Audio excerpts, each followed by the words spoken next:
My name is Bella, and right now as I'm recording this, there's a hole in my left hip the size of a golf ball. It's not healing. It's been like this for 7 months. The flesh around it is black, and it smells like something died inside me, because something did die inside me. My tissue, my skin, my muscle. It's rotting while I'm still alive. I'm going to tell you exactly how this happened. How I ended up with industrial cement and superglue injected into my body by a man who called himself a doctor, but wasn't. How I paid $2,000 to have my hips destroyed, and how I'm still working, still dancing, still doing what I do, because I don't have any other choice. The medical bills alone have put me $30,000 in debt, and that number keeps growing every time I go to the emergency room when the pain gets so bad I can't stand up.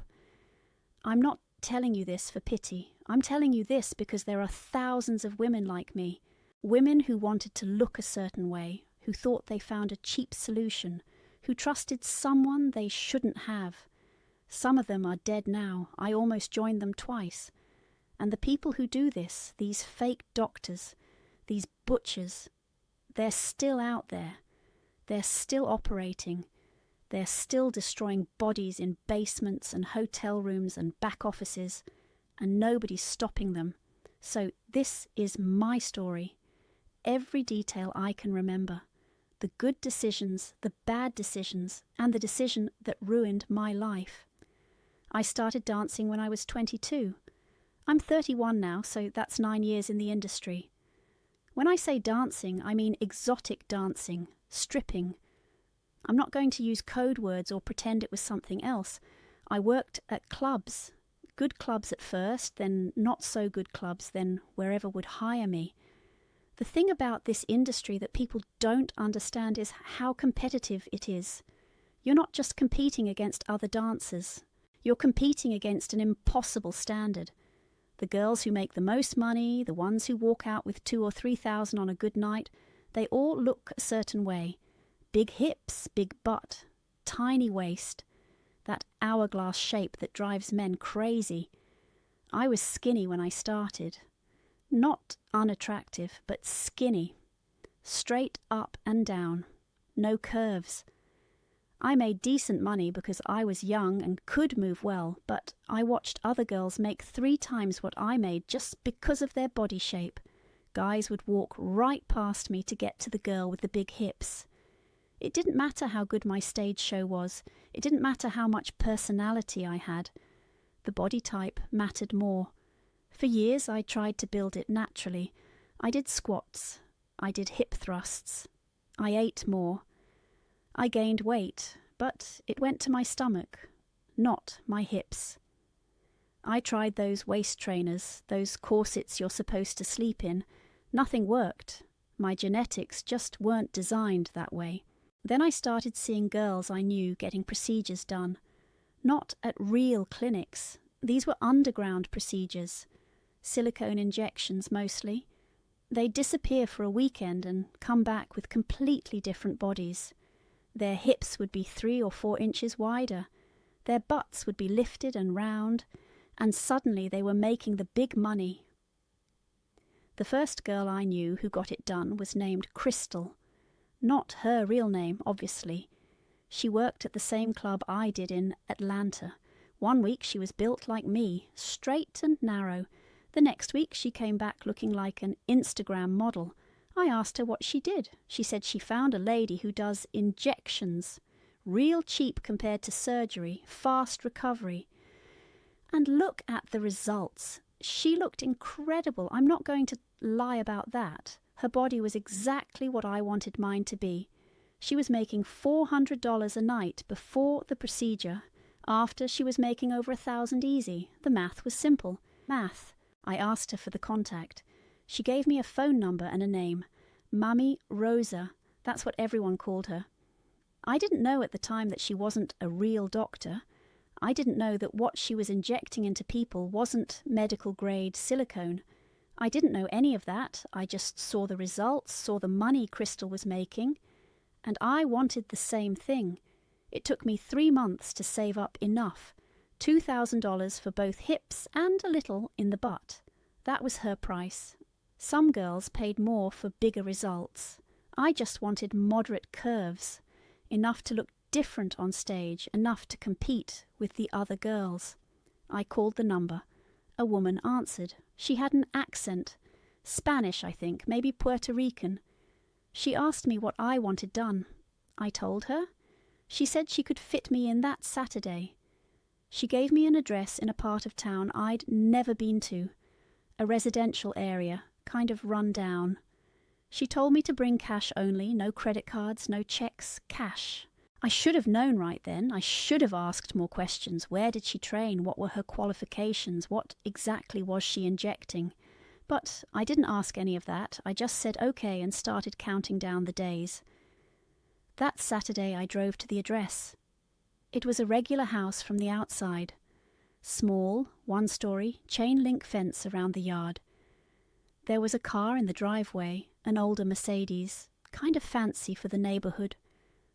I parked on the street and sat there for maybe 10 minutes, trying to decide if I was really going to do this.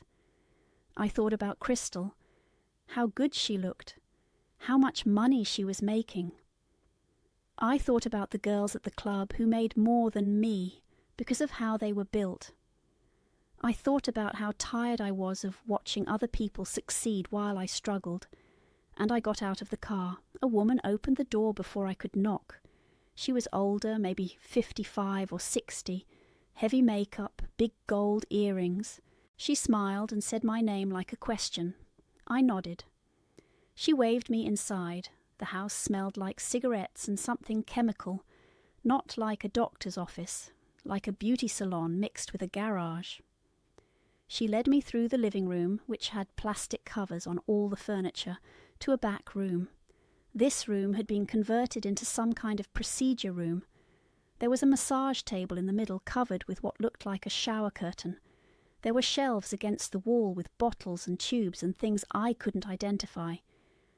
There was another woman in the room, younger. She introduced herself as Mammy Rosa's assistant. Her job, apparently, was to hold me down if I moved too much during the procedure. Mammy Rosa told me to take off my pants and underwear and lie face down on the table.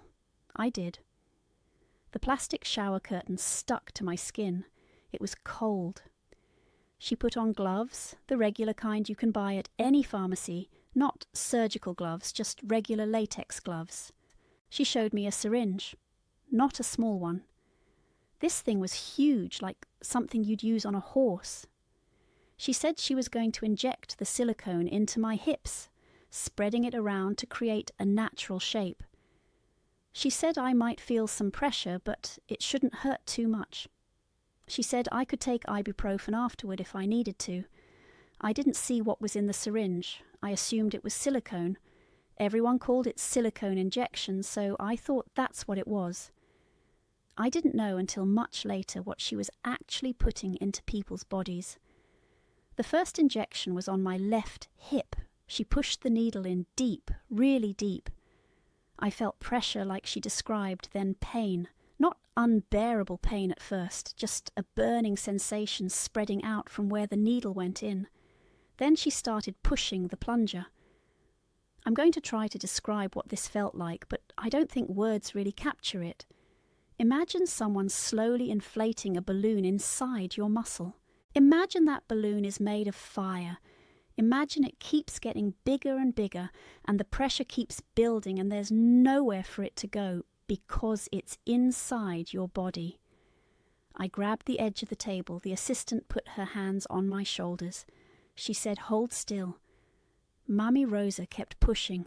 I felt the substance spreading through my hip, filling spaces that weren't meant to be filled. It hurt bad. But I kept telling myself this was temporary. The pain would stop. I'd have the body I wanted. I just had to get through this. She did 4 injections on the left hip. Then she moved to the right side and did 4 more. Then 2 on each side of my butt. Each one was the same. Deep needle, burning pressure. That feeling of something foreign spreading inside me. When she was done, she helped me stand up. My legs felt weird, heavy, like my hips had been filled with wet sand. She gave me a hand mirror so I could see the results. Even immediately after, I could tell my hips were wider. They looked swollen, obviously, but underneath the swelling I could see the shape she'd created. She gave me instructions. Don't sit down for at least 3 days. Sleep on my stomach. Take Tylenol if the pain is bad. Don't exercise for 2 weeks. Don't take hot baths. Come back if there's any unusual redness or fever. I paid her the $2,000 in cash. She counted it in front of me, then her assistant helped me to my car because I was having trouble walking steadily. I drove home slowly, sitting on one hip, trying to keep pressure off the injection sites. The first week was rough. I couldn't sit normally. I couldn't sleep comfortably. The pain was constant, like a deep muscle ache that never went away. But I kept telling myself this was normal. This was part of the process.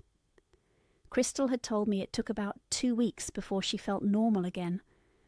By the second week, the swelling had gone down a lot, and I could see the results clearly. My hips were wider, significantly wider, maybe 3 inches on each side.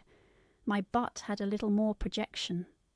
When I looked in the mirror, I finally saw the body shape I'd wanted for years, the shape that would let me make real money.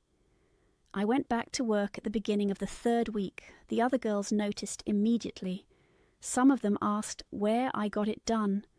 I gave them Mommy Rosa's number. I'm ashamed of that now. I sent at least 5 girls to her. I don't know what happened to all of them, but I know one of them ended up in the hospital like me. For the first few months, everything seemed fine. Better than fine. I was making more money than I ever had. My regulars loved the new shape. New customers were approaching me instead of the other way around.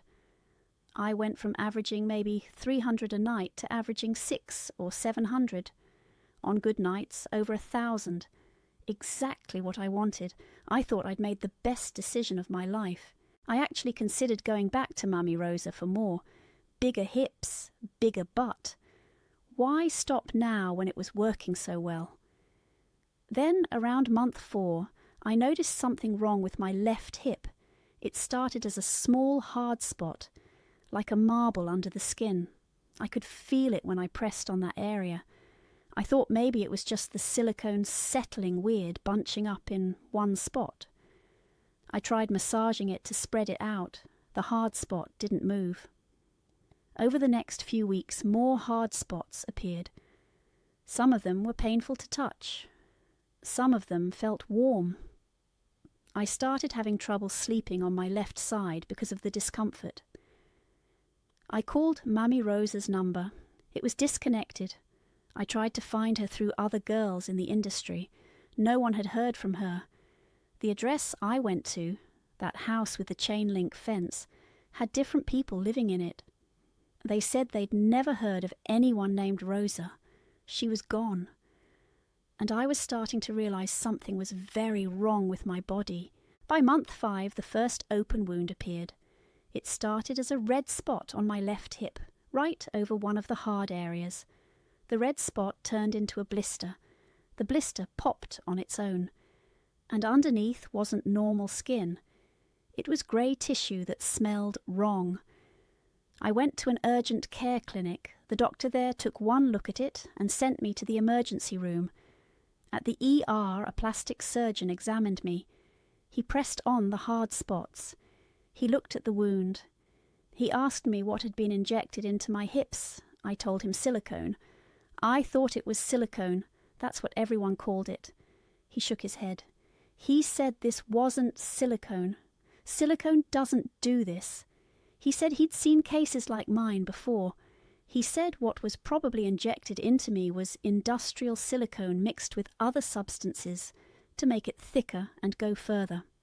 Sometimes cement, sometimes fix-a-flat, the stuff you use to patch car tires, sometimes caulking from hardware stores, sometimes superglue to seal the injection sites.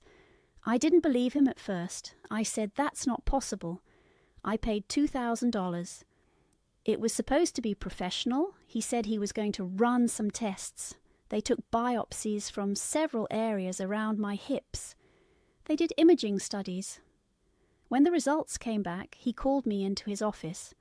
The substance in my hips was primarily industrial-grade silicone, the kind used for caulking bathtubs. Mixed into it was something with calcium compounds, possibly concrete or grete, and the injection sites had been sealed with cyanoacrylate, which is superglue. She filled my hips with bathroom caulk and cement and sealed it with superglue, and she charged me $2,000 to do it. The doctor explained what was happening inside my body.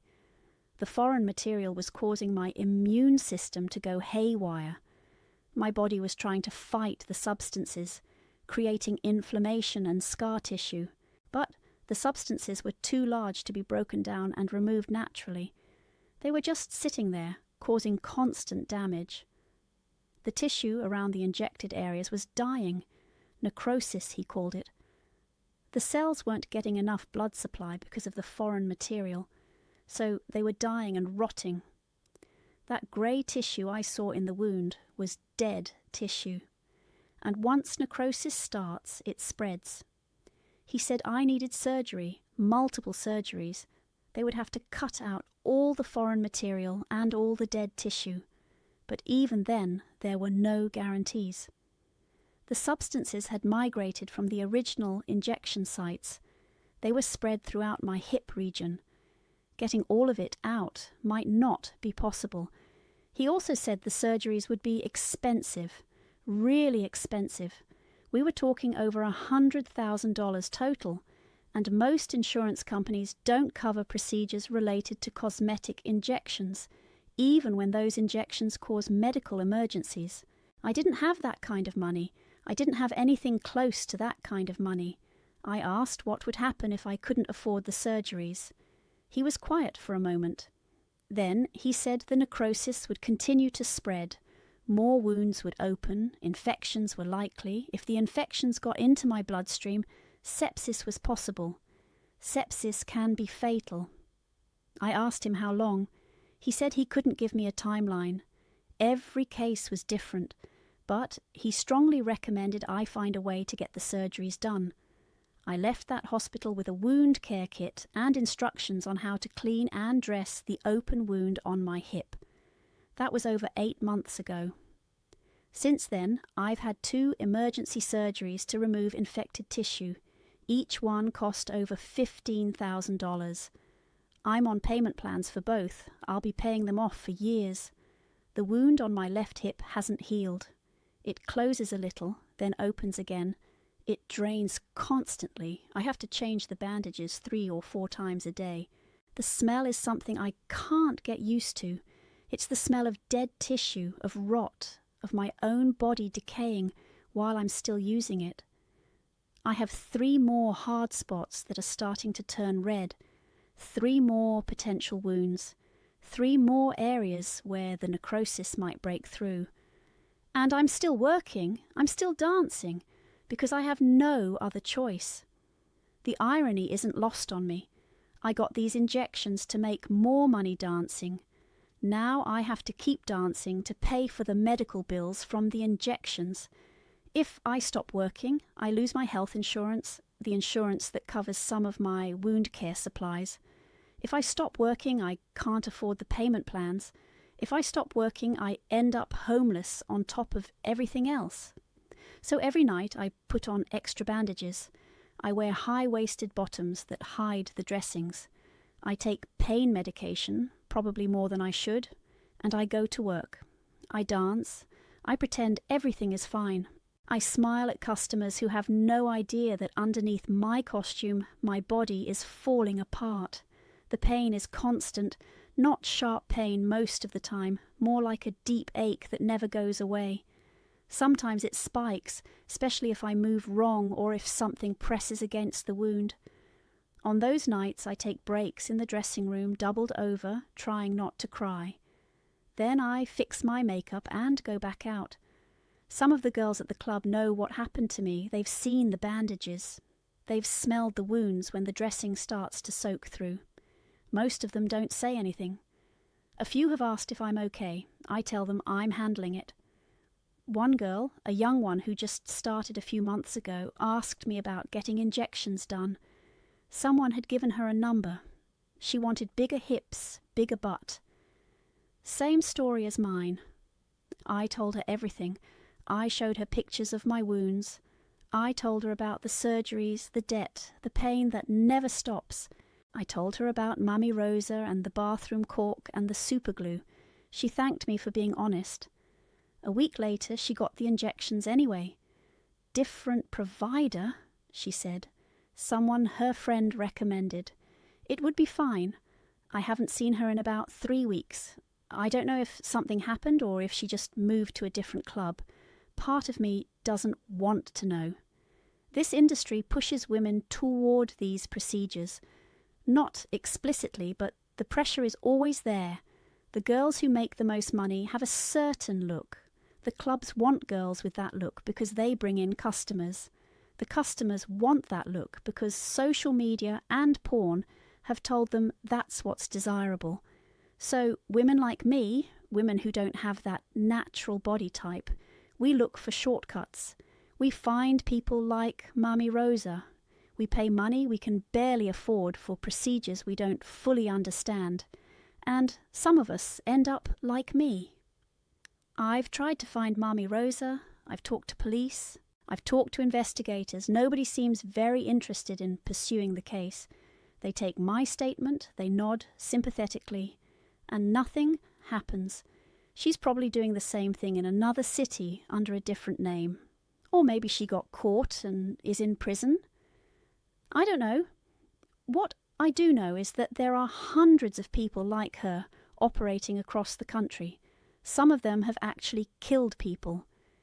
There was a case in Florida where a woman died right there on the table. Another case where someone's silicone migrated to their lungs and suffocated them. These aren't rare complications. These are predictable outcomes of having unqualified people inject industrial materials into human bodies. The women who get these procedures aren't stupid. We're not vain idiots who deserve what happens to us. We're people trying to survive in an industry that demands a certain appearance. We're people who can't afford real cosmetic surgery, which costs tens of thousands of dollars and requires weeks of recovery time. We're people who trusted the wrong person and paid the price. I think about what my life would be like if I'd never made that phone call, if I'd never driven to that house, if I'd never laid down on that massage table covered with a shower curtain. I'd still be making $300 a night instead of $600. I'd still have a body that didn't match what the industry wanted. But I wouldn't have holes in my hips. I wouldn't have dead tissue rotting inside me. I wouldn't be $30,000 in debt and counting. Some nights when the pain is really bad, I think about whether it would have been better to just die on that table, quick and done instead of this slow destruction. But I don't really mean that. I want to live. I want to get through this. I just don't know how. The doctors say I might need more surgeries. They say the material that's still in my body will continue causing problems. They say I might lose significant tissue from my hips and need reconstruction. They say a lot of things that cost a lot of money. I'm taking it one day at a time, one shift at a time, one bandage change at a time. If you're watching this and you're thinking about getting underground injections, I'm begging you not to. I know the results look amazing. I know the price seems reasonable. I know you think it won't happen to you because you found someone who's been doing this for years, someone with good reviews, someone your friend used without problems. That's exactly what I thought. Crystal, the first girl I saw get it done, she seemed fine for the first year. Then she started having problems too. Last I heard, she'd lost half the tissue in her left buttock to necrosis. Same story as me, just a different body part. There's no safe way to have unregulated substances injected into your body by someone without medical training. There's no good outcome to this shortcut. The only question is how bad the damage will be and how long it takes to show up. I wish someone had told me this before I made the decision. I wish I'd listened to the part of me that knew something was wrong when I walked into that house that smelled like cigarettes and chemicals. I wish I'd valued my health more than I valued looking a certain way. But I can't go back. None of us can go back. All I can do is keep going forward, keep working, keep changing my bandages, keep hoping that the necrosis doesn't spread too much farther, that the infections stay manageable, that I don't become another statistic. My name is Bella. I have industrial cement and superglue in my hips. My flesh is rotting while I'm still alive. And tomorrow night I'll be back at the club, smiling like everything's fine, dancing like my body isn't falling apart, because that's what survival looks like for people like me. And if telling my story stops even one person from making the same mistake, then at least something good came out of this nightmare.